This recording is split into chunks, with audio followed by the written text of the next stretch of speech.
Hey there, my name's Glendon. Welcome to my 10,000 day Minecraft Forever World and part 3 of the world tour. Today we're going to travel into the Nether Hub to my far-flung overworld outposts.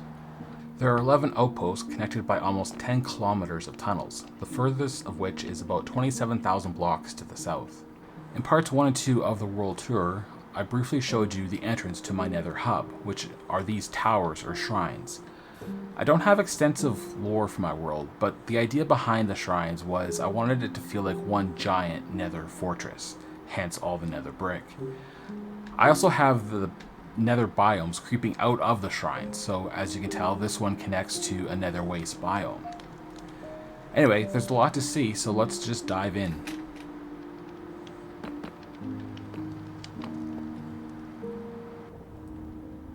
At first, this may not seem that impressive, but the impressive part is shown by this sign, where we have almost 10 kilometers of tunnels. That's almost 10,000 blue ice bricks connecting all my outposts in my overworld. Before we start traveling the ice roads, there's a few things that are unique to my home portal. First off, we have access to the nether roof. I briefly showed this in part 2 of the world tour. I have restricted myself in using the nether roof. All my farms and my nether hub are in the nether proper, but I do allow myself to use the nether roof for mob transport. So I have rails going in each direction just to facilitate moving mobs between my various outposts. The other thing that is unique to my home portal is I have a series of tunnels under the portal. First off, down this path is the entrance to the nether proper. And then down here, you will see my shulker farm. And you may recognize this if you watch part 2 of the world tour, so I won't really explain anything in detail here. And just off to the side here, I have a staircase that goes down to the bottom of the nether, where I mine my netherite. Alright, portal's up there, but there's a few more tunnels to go down. First off is my nether mob switch. I usually play the game with the mob switches on. I don't really like hostile mobs. And it is through that door there. And you can see a bunch of angry zombie villagers. Through the second door, we have a chunk loader. The chunk loader connects to my warden switch on the overworld side, which we saw in part 2 of the world tour. This chunk loader simultaneously keeps the nether mob switch and the warden mob switch loaded. We are back at the main junction. Down this path is my basalt farm.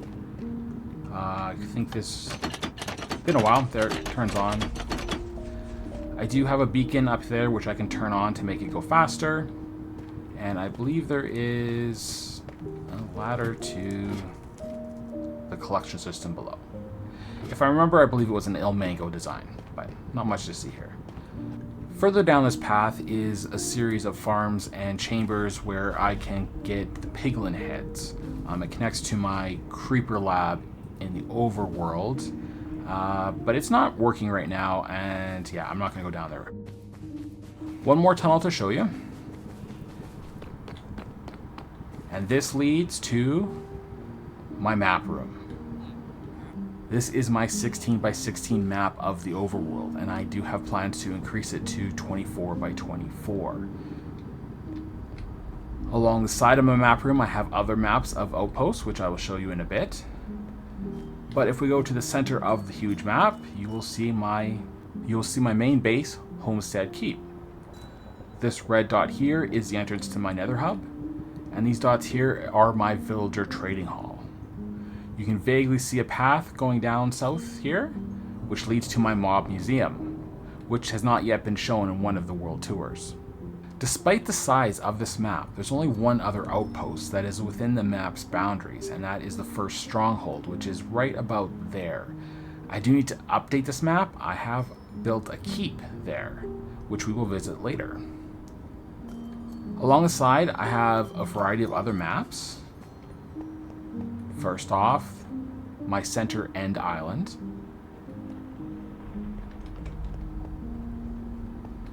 This is a giant taiga forest that has several points of interest.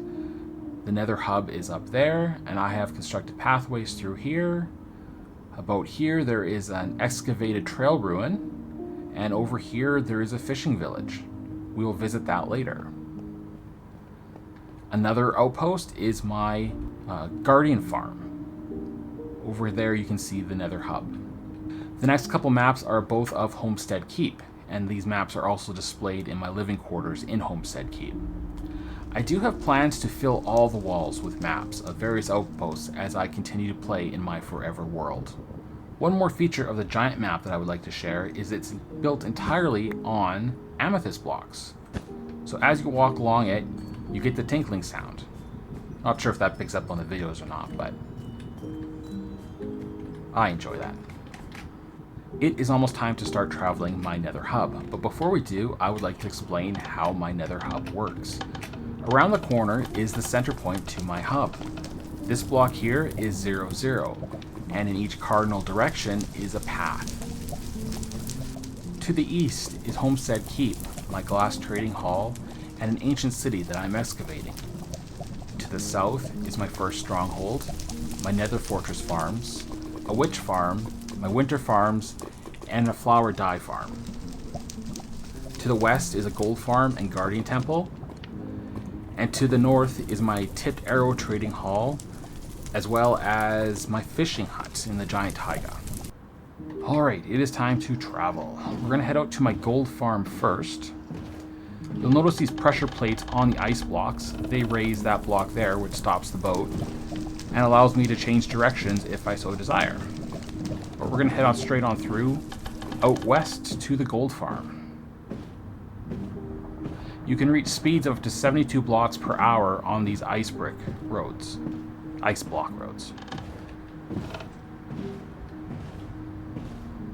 And here we are, at the gold farm.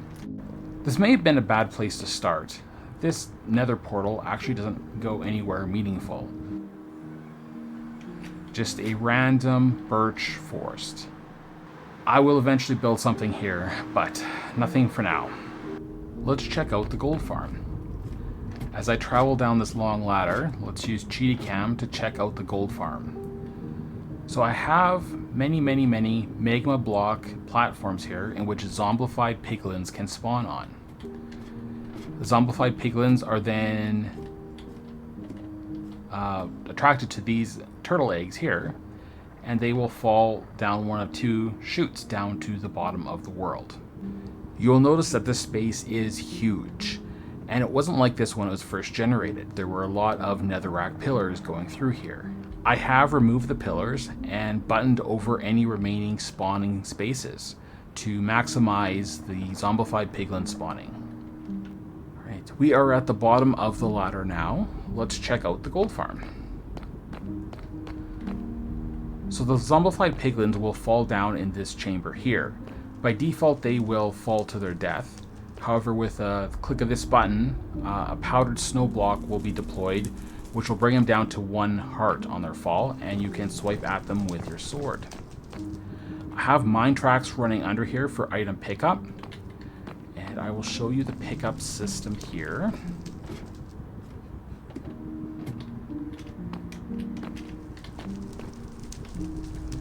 Hopper minecarts are dispensed from here, and they fall down there, collect items over there, then come back up around here. The minecarts are destroyed there, dropping the items into this chamber here, in which they are pushed along with slime blocks on ice. The way I have this set up is there is a continuous stream of about 3 or 4 minecarts, I believe, that go around at the same time. There's just that many items in the system that you have to have a continuous supply of minecarts to pick them up. Here are the item sorters. The items are pushed with that slime block down here. Here are the front of the item sorters. The first 8 are collecting the rotten flesh, and the rotten flesh is being dispensed into this lava. I normally don't like disposing of items like that, but this farm generates way too much rotten flesh to do anything else with. The next 8 slots collect the golden nuggets, and they are crafted into golden ingots. The golden ingots are fed through here, and then are crafted into golden blocks. I also have a setup here to smelt the golden swords to get additional gold. On the other side of the aisle, we have another item sorter. This one is for the piglin bartering. The piglins are located up around here. We have 24 piglins in this box here. We can put golden ingots into this chest up here. They are dispensed to the piglins. The piglins drop their items, and with this slime block, they're pushed along this item sorter. The piglin bartering farm, I believe, was a logical Geek Boy design. Anyway, that is the gold farm and the piglin bartering farm. Alright, on to the next farm. And the next farm is the Guardian Temple. I don't think I mentioned it before, but each of these nodes in my nether hub have a number of items at the end. We have an ender chest to resupply anything we need. We have a barrow with extra boats in there. We have a respawn anchor and an access point to the nether proper if we need. Alright, we are at the Guardian farm. You can see it there in the distance. Before we fly over there, just quickly check out this nether shrine. So it's the only one I have that has attached to the warped forest, and I particularly like how this one looks. Anyway, let's head off to the Guardian Temple. So obviously this was underwater originally, but I took it apart and rebuilt it above water. I wanted it to feel like the vanilla Guardian Temple, but I did add a few bits and bobs. A lot of the sea lanterns on top, of course. A few other little decorations. I have the trident motif there. And of course the sides of it are also filled in to cover the Guardian farm itself. I also added these minarets. I think they look good around the temple there, so. I have also decorated the inside, at least as far as the pillars and walls are concerned. There's not much other.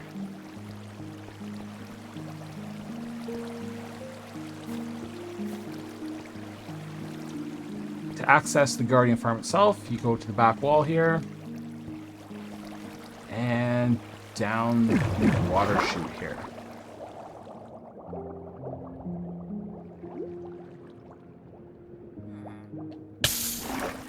Alright, so here we have the spot where the Guardians come. A little backstop here so I don't fly back from the thorns effect. I have my special sushi knife to chop them up.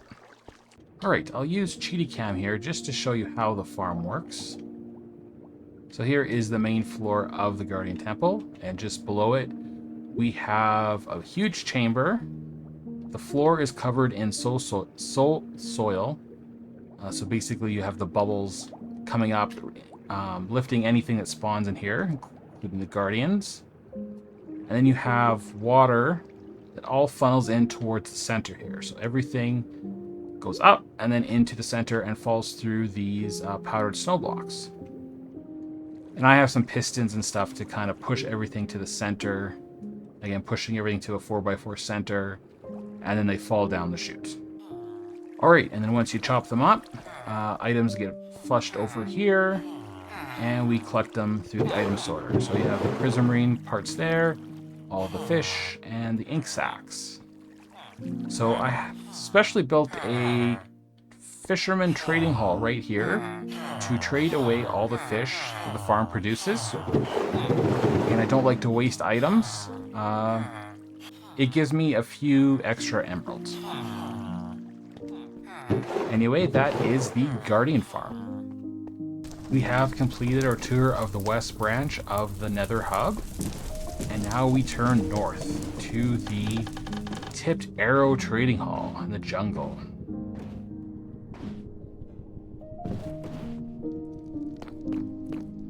Alright, so through to the jungle. And we have arrived in the jungle. Unfortunately, I had to turn my shaders off. I'm not sure why, but they weren't compatible with the jungle. I could barely walk because of the lag. Anyway, we have a couple paths to go down, or we would have. That way lays the second of the 3 closest strongholds to my spawn point, but I have not yet built a path to it or decorated, so we won't be going down that way today. This way is to the jungle temple.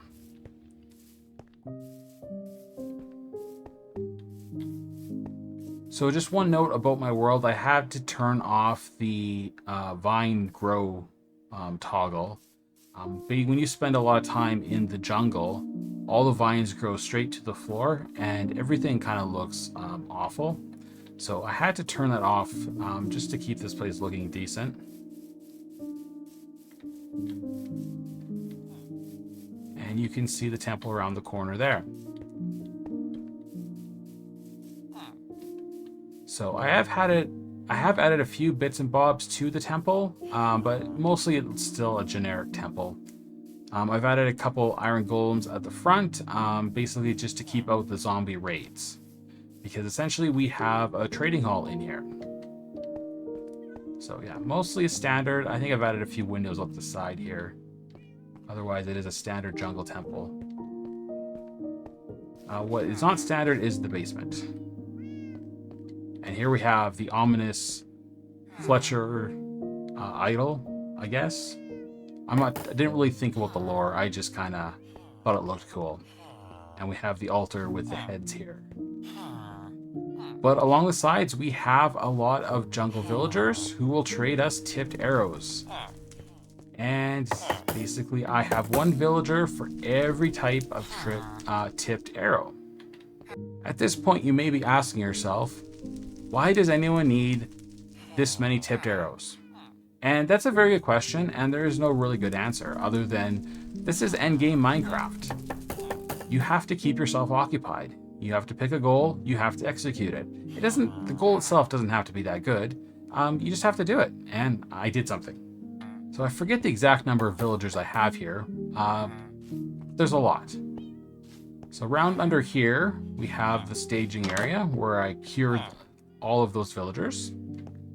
So we have our zombie over there. Up this way, we have a villager breeder. So we traded with our villagers here, zombified them there, cured them over here again. I think I had, yeah, so arrows of weakness to cure them. And all the rejects were funneled down this mine track. And essentially what that leads to the stronghold I mentioned. And all the rejects became the mobs for the end mob switch. And over here I have 2 extra villagers who trade me the extended version of the poison arrow. That's the arrow I typically use. So in curing all of these villagers, I came across 2 extras. So I also have one out here somewhere. I forget exactly where he is, but... So when I do need my arrows in bulk, I got 3 villagers to trade with. Yeah, so this is the tipped arrow trading hall. So there's one more point of interest in the jungle, and we'll head to it now. So every so often in your forever world, you will become bored or maybe just frustrated with the project you're working on, and you get the urge to start again, go off and punch a tree. When I get that urge now, I don't start a new world. I just put all my good equipment in my ender chest, and I head off into the wilderness. And I basically start again. Without access to all my farms and all my bases, and just build up everything again and get that early game Minecraft feeling again. And scratch that itch just to try something new. So we're headed to the second time I've done that. So my idea was I wanted to build a jungle treehouse. So up along the path here, we will... I can see it through the trees up there, just briefly.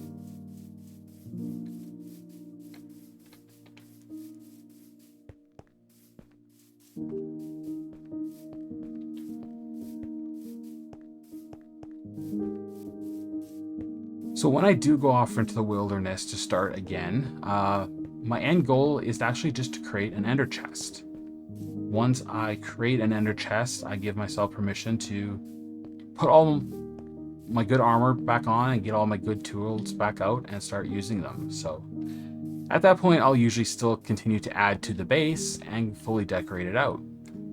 So here we have my jungle compound with the tree houses. So we have a small variety of farms on the bottom here and farm animals. And we have a villager trader. Sorry, what are you trading? Nothing I need. We have a small grotto down below because there was no near water source. And we have a spiral staircase up to the treehouse. And this can be tricky to climb with the vines right there.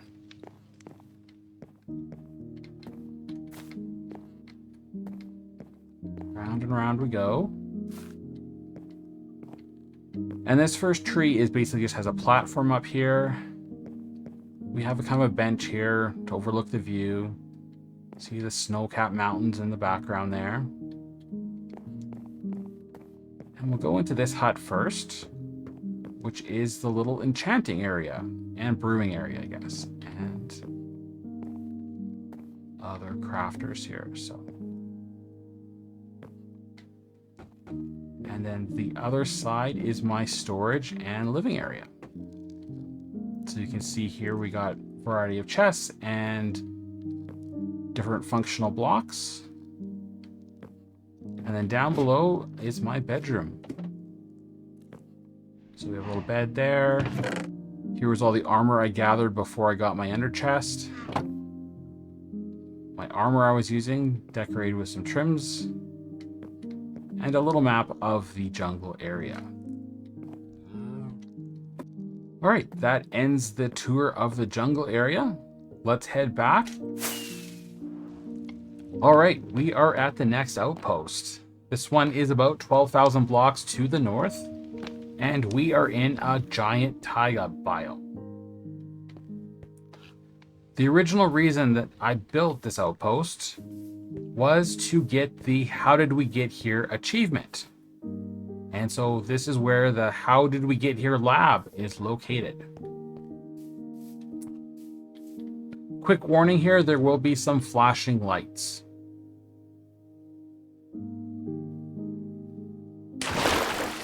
This is the How Did We Get Here lab.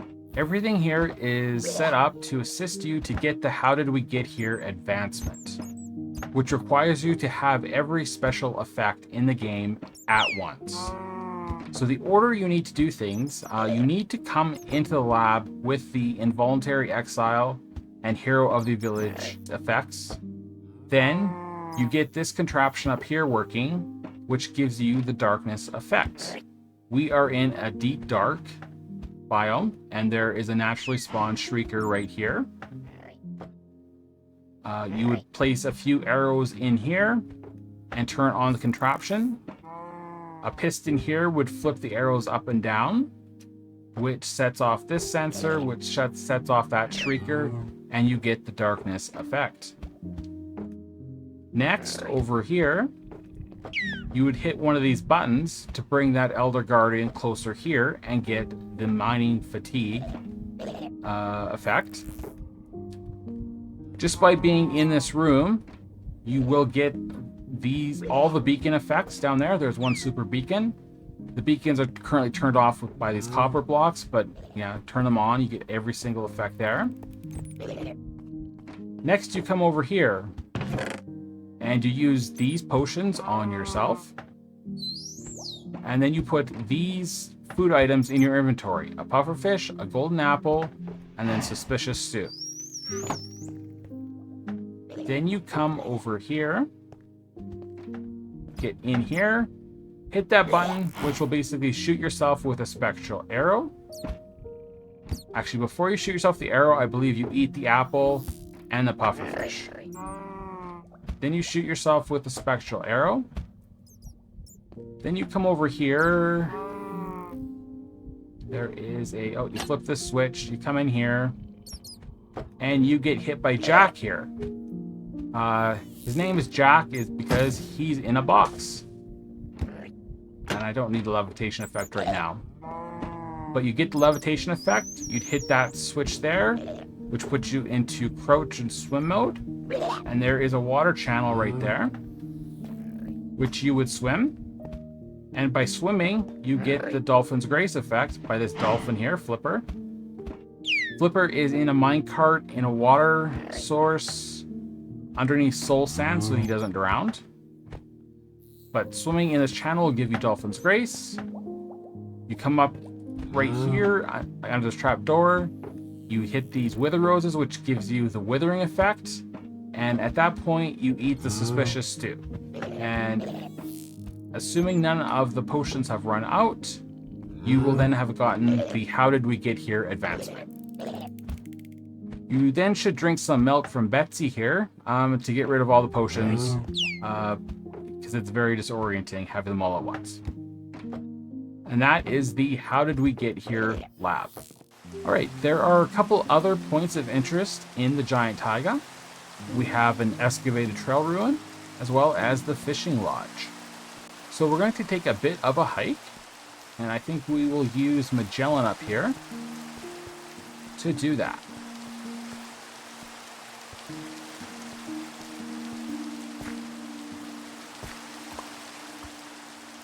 Alright, let's head off.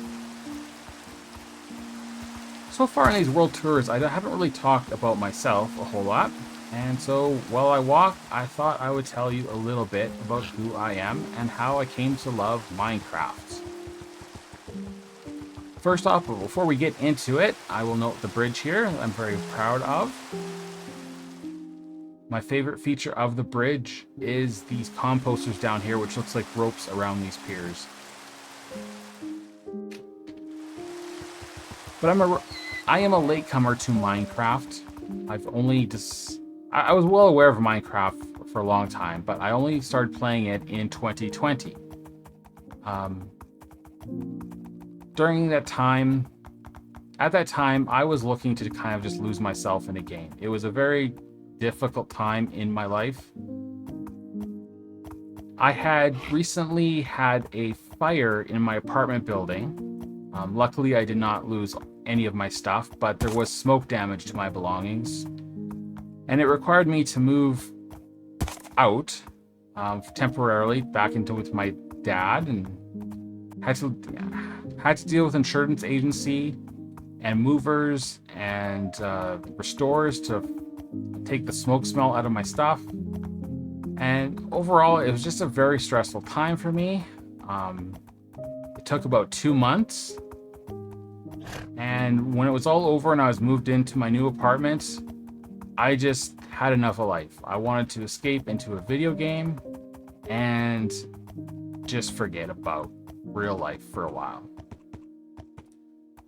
I'll just pause the story here for a second, just point out that these bridges I created were basically just trying to like a fallen log.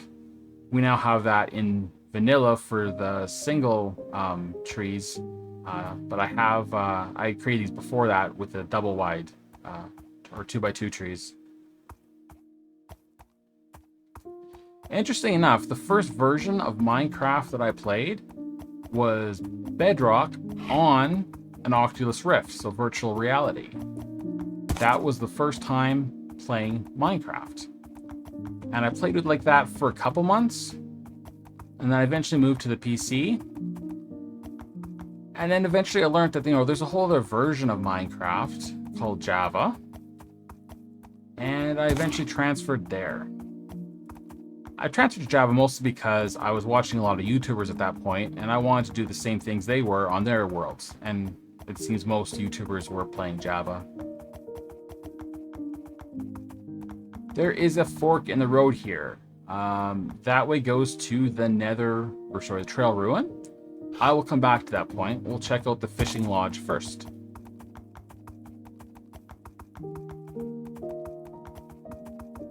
So I've really only been playing Minecraft for maybe 4 years. And this Forever World has been running for 3 years.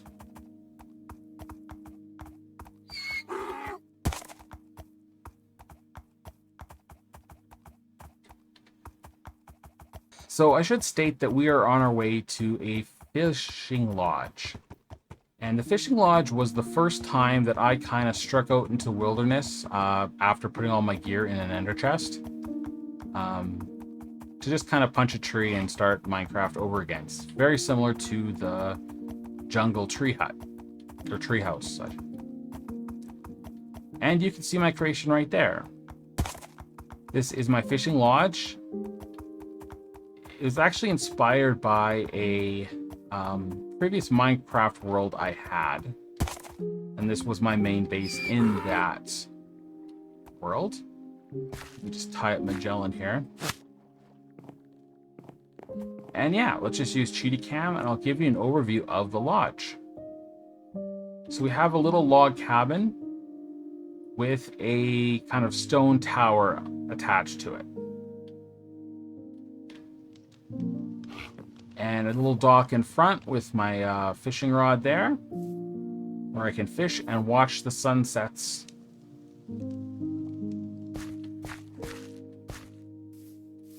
Really good sunsets here, really good view. I picked this spot specifically for the view.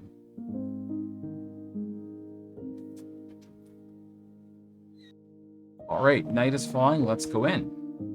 So there is a basement entrance to the fishing lodge. But here we have my pet axolotl.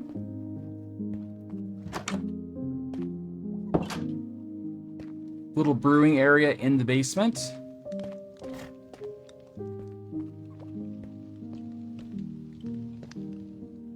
And then basically here's the cabin itself. And again, this was kind of inspired off a previous Minecraft world I had. So we have our storage area up top here, our bed, and our fireplace. And I put the actual furnace blocks in the fireplace. Little map of our area here. Out the back here, we have a little crafting corner. And then out the back here, the back entrance to the hut, or hut lodge. And then up here is the tower. We have a little enchanting area.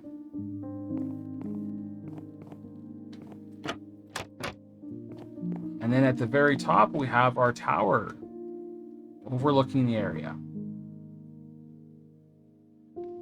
All right, morning's here. Let's head back to that trail ruin. All right, we are back at the intersection. I'm gonna leave Magellan hooked up here because I don't think he'll fit down this path.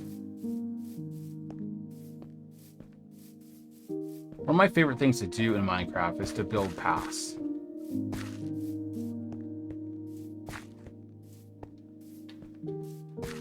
It's a good excuse not to use your elytra and actually just walk. Enjoy the scenery.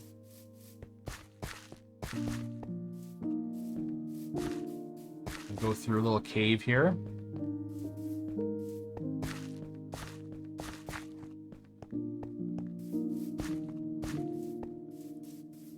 And then out the back.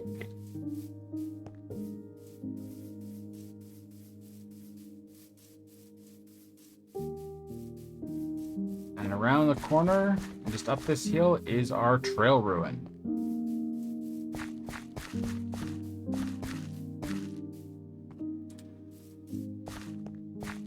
So like all trail ruins, this was buried originally, and it was buried in a mountain. Because it was on a mountain, I could remove the mountain and not have it be in a pit. So I thought this was a great one to excavate and just show off the trail ruins.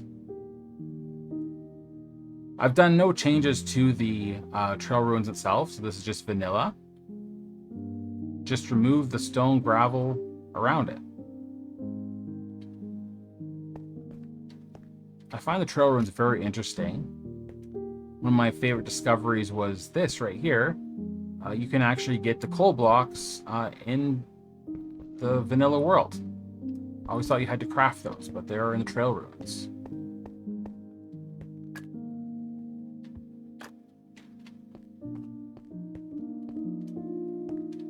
In this building here, I planted this tree.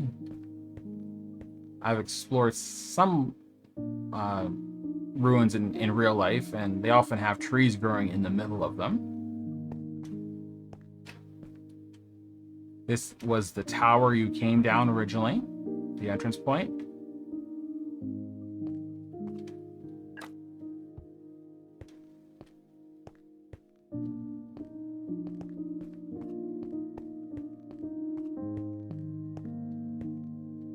Little seating area with a campfire in the middle.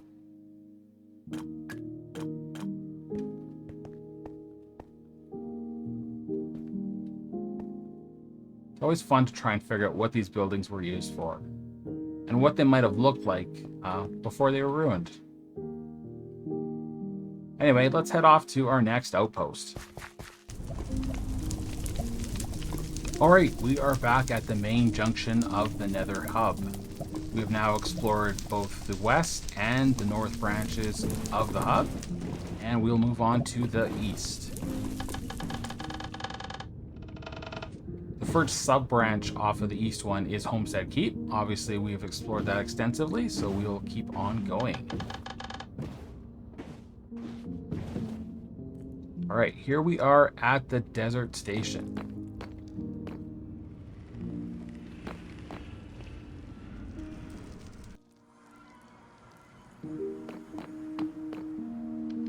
And the first thing you see is that monstrosity in the distance there. So let me warn you, this is not a finished project. Far from it. I have big plans here, and I've only just started. But any guesses what it is? Just a lot of bookshelves. So this is my 4th villager trading hall. It's 4 of 4. And this one specializes in glass. So we have a number of librarians down here. And every single one of them has the glass trade. So one round of trading with all these villagers here will give you 1 shulker box of glass. So the build isn't complete, but I have started on the interior versus the exterior. So I've had a lot of fun decorating this place as a giant library, as well as naming some of the residents. The bookshelves are a combination of your standard bookshelf and the new chisel bookshelf. It was a real challenge to get the books to fill up the chisel bookshelves. But luckily I had some librarians close by to do that, but it did take a lot of trading. I do have big plans for the space yet. At the moment I don't have a stairway to get to the multiple levels, hence the scaffolding over here. And of course the whole exterior of the building is yet to be done. But that is my glass trading. On to the next outpost, which is the ancient city. I'm not sure how to explain this one, other than I like to dig. I got the idea to excavate an ancient city, and not just excavate it, but also save all the materials that I excavate. Yeah, I don't know why, but we're doing this. So I have saved as best I can every stone, all the deep slate, amethyst, skulk, bunch of other stones, snow, leaves, spruce wood, all the ores, and other miscellaneous things. To say this is a long-term project is a vast understatement. I am only about a quarter of the way done excavating the city. I have been excavating on a chunk-by-chunk basis, so basically punching a chunk one at a time. I have excavated over 50 chunks to date, and I plan to do more than just the city itself. Because I do not want sheer walls up at the edges of the city, I plan to make it look like a quarry, kind of a stepped progression back to kind of make it belong in the landscape. The landscape is basically snowy mountains.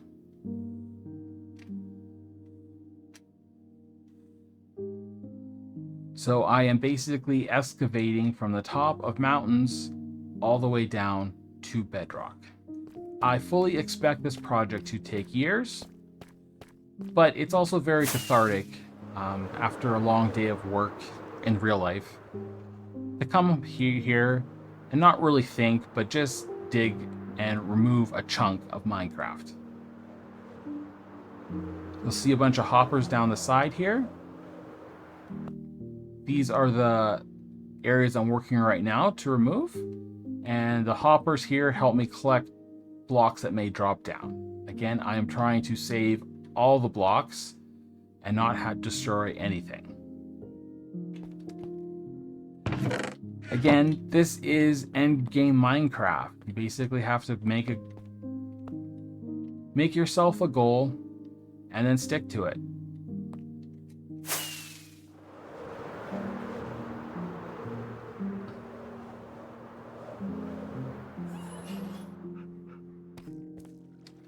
Over here we have a map of the area that has been excavated so far.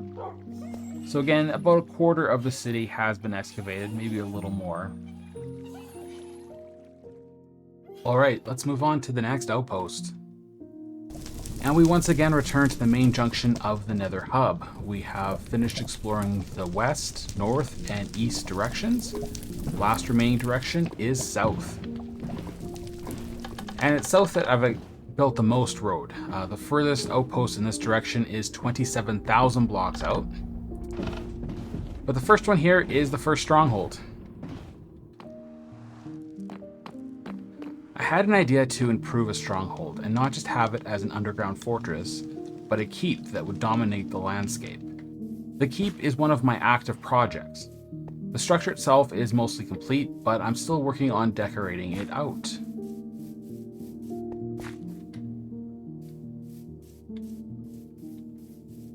Here we have the main door. A few paintings. And it moves directly into a throne room. And of course we have a cat on the throne. We have a little steward area here to keep records. We also have plenty of seating, both on the first floor and a gallery up above looking down. So over here is a stairway to the upper gallery.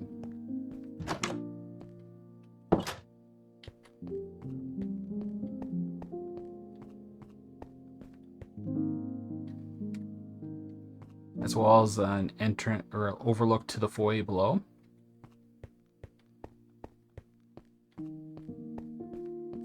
And this stairway will take us further up. The next floor here is the barracks, so kind of like a soldier's sleeping quarters. 2 to a room. The corner tower rooms are 1 bed, maybe for like an officer. Still not fully decorated here. Keep that in mind. This is a work in progress. The next floor up is kind of for royalty. And again, this is not decorated yet. I believe this side is a library or a study.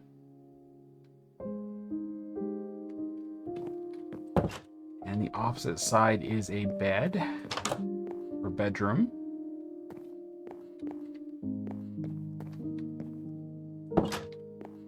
I don't think I decorated these yet. Nope.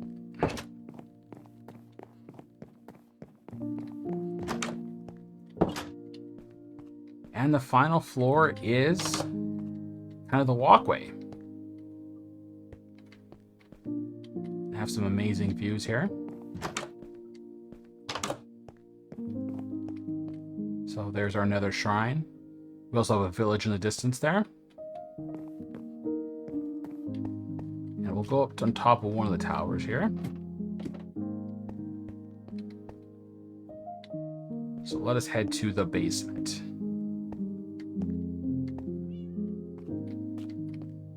So we kind of have a storage area, shelves and barrels and all along the side. I did have plans to make some sort of jail cell here. And in the center here we have a pit. And it goes all the way down.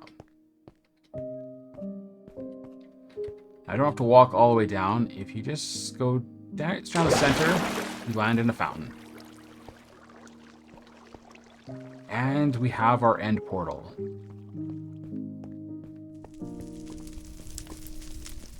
Starry sky, lava pit, and the end portal.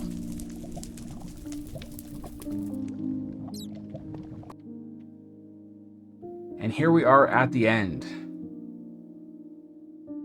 I've put safety walls along my obsidian platform. Most people are scared of the nether. For me, it's the end. I hate the end. I never like coming here.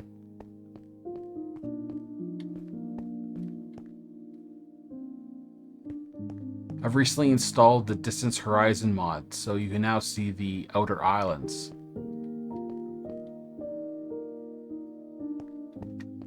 You will also notice the complete absence of any Endermen. And that is due to a mob switch we have here that I built.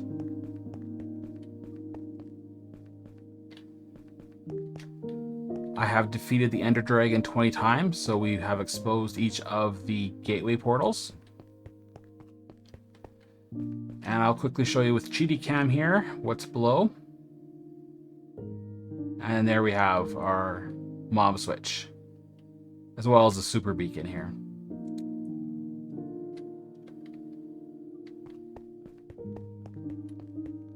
And that is it. I haven't really done a whole lot in the end. I do have a chamber here for cheesing the wither. But that is about it.